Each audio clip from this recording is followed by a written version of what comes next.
पहले से ही विभा को कपड़े धोने का बड़ा शौक था। कभी नल के नीचे तो कभी तालाब के पास। अरे मेरी नीली वाली लुंगी नहीं दिख रही है। विभा की अम्मा, कहाँ रखी है लुंगी? अरे वो तो विभा ने परसों ही धोकर रखी थी आपकी अलमारी में, देखो वहीं होगी। वो ना मैंने आज धो दी, मुझे लगा कि गंदी हो गई होगी। अरे कैसे गंदी हो गई थी, उसे तो मैंने पहना भी नहीं। हे भगवान, इस लड़की के कपड़े धोने की आदत से परेशान हो गया हूँ मैं। जितना तो घर में राशन नहीं आता, उससे कहीं ज्यादा डिटर्जेंट पाउडर का खर्चा है। इसकी शादी करवा दो, शादी जाए अपने घर में ही करे काम, फिर चाहे घर के कपड़े धोने हो या पूरे गांव के। हाँ ठीक बोल रही हूँ, देखता हूँ मैं कोई लड़का। वो दिन भी आ जाता है जब विभा को देखने लड़के वाले आ जाते हैं। लड़की मुझे अच्छी लगी। होने वाली सास कहती है, बेटी अगर कुछ पूछना है तो पूछ लो। वैसे तो हमारी लड़की बहुत ही शर्मीली है, जो बोल दो वो मान लेती है, इसे क्या पूछना होगा। अरे कैसी बात कर रही हो माँ, मुझे इन लोगों के घर रहना है, सवाल तो कई है। हाँ हाँ बेटा, पूछ लो ना, क्या पूछना है। आप लोगों के घर कपड़े कौन धोता है? सास का मुंह बन जाता है। देखो, अगर तुम ये कहना चाहती हो कि तुम्हें कपड़े धोने नहीं आते तो सुन लो, कपड़े मैं ही धोती हूँ, लेकिन तुम्हारे आ जाने के बाद मैं रुमाल तक नहीं धोऊंगी। अरे चुप रहना भाग्यवान, बहू बेचारी घर आई नहीं, उसे डराना शुरू कर दिया। वो क्या है ना बिटिया, अभी तक तो ये कल्लू की माँ ही धोती थी, लेकिन अब तुम्हारे पापा तो दहेज में वॉशिंग मशीन देंगे ही।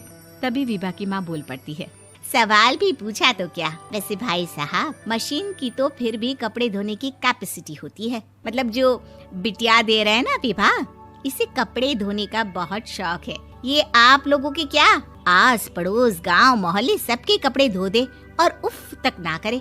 बाहर देखा नहीं आपने कितने कपड़े सूख रहे हैं, सब हमारी बिटिया ने ही तो धोए हैं। बस भी करो ना माँ, शर्म आ रही इतनी तारीफ सुनकर।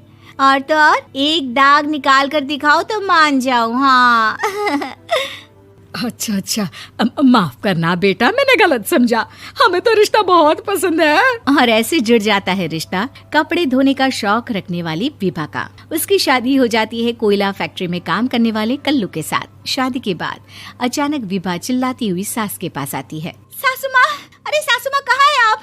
ये तो धोखा है, धोखा दिया आप लोगों ने मुझे। इसे ससुर के चक्कर के बारे में पता चल गया। अरे तो उसमें तुझे क्यों धोखा मिला है? अरे नल में पानी नहीं आता, कपड़े कैसे कब धुलेंगे? अच्छा अच्छा, तू पानी नहीं आ रहा उसकी बात कर रही है। तो आपने क्या सोचा? कुछ नहीं। अच्छा, तेरी माँ ने कहा था कि कपड़े धोने का शौक है तुझे, याद आया मुझे। शौक शौक बोलकर कपड़े धोने वाले मेरे जुनून को कम ना आके सासू माँ, कपड़ा धोना मेरा गुरूर है। तभी पति भी वहाँ आ जाता है। अभी अभी मैंने इसे सनी देओल की फिल्म दिखाई है, उसी के डायलॉग मार रही है माँ। अच्छा सुन, साफ साफ बता रही हूँ, पानी सुबह 4 से 6 और शाम को 10 से 12 आता है, समझी?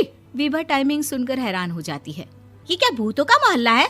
सुबह 4 बजे उठकर कौन कपड़े धोता है? 4 बजे टंकी में पानी जाता है, फिर सारा दिन धोना ना, किसने मना किया?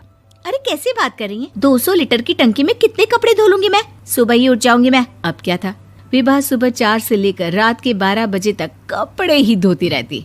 एक रोज सास पड़ोस से निकलकर कहीं जा रही होती है कि साथ वाली कहती है, हाँ कल्लू की माँ, जरा ये बताओ कि 2 साड़ी है, 2 ब्लाउज और एक पेटीकोट और एक नाड़े वाला लंबा कच्छा।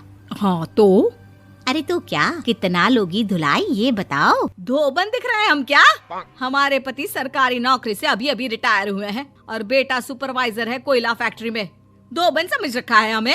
हाय रे कल्लू की अम्मा, माफ कर दो, वो तो मोहल्ले में यही सब बता रहे थे कि तुमने बहू को कपड़ा धुलवाने के काम में लगा दिया है। सास को पड़ोसन की बात सुनकर गुस्सा आ जाता है। वो घर पहुंचती है जहां घर के बाहर ही इतने सारे कपड़े सूख रहे होते हैं जितने कि किसी धोबन के घर पर। अरे ओ कल्लू की दुल्हन, बाहर निकल।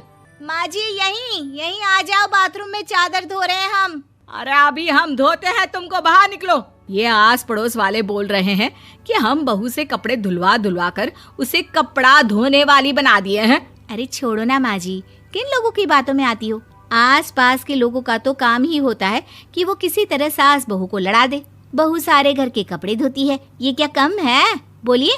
सास को भी लग जाता है कि वो बहू का ये सनकीपन नहीं छुड़वा सकती, इससे अच्छा है कि खुद ही चुप हो जाए। एक रोज सास और बहू मंदिर जाते हैं, जहाँ सास की साड़ी वहाँ खड़ी भीख मांगने वाली से मिलती है। माँ जी क्या बात है, आपकी साड़ी उस भिखारन से कितनी मिल रही है ना? हाँ हाँ, देखो तो दोनों की साड़ी मिल रही है। क्या बात है कल्लू की अम्मा, तुम खुद को तो अफसर की बीवी बताती हो और ऐसी सिंपल सी प्लेन साड़ी पहनकर घूमती हो। सिंपल और प्लेन नहीं है ये साड़ी। तो क्या सोने के धागे से फूल बने हैं? कुछ भी सासू माँ, कुछ भी। हाँ, बने थे इस साड़ी में सोने के धागे से फूल। मेरे पति लेकर आए थे मद्रास से स्पेशली मेरे लिए 10,000 की। ताहे भाई साहब इस भिखारन के लिए भी सेम टू सेम साड़ी लेकर आए होंगे 10,000 की। सास उस वक्त तो कुछ नहीं कहती, लेकिन बहू के साथ घर आती है और अलमारी से एल्बम निकाल कर लाती है। ये साड़ी देख रही है, ये वही साड़ी है जिसे मैंने अभी पहना था। इस साड़ी में ये जो चमकदार फूल दिख रहे हैं ना, ये सोने के धागों से काढ़े गए हैं। लेकिन तू लोकल वॉशिंग मशीन ब्रश से घिस घिस कर सारे फूलों को निकाल कर साड़ी प्लेन कर दी। मुझे माफ कर दीजिए सासू माँ। और तो और, जब मैंने तुझे तेरी गलती के लिए कुछ नहीं कहा, लेकिन तूने तो सबके सामने मेरा मजाक ही बना दिया। क्यों? बहू को समझ में आ जाता है कि अब से उसका कपड़े धोना बंद।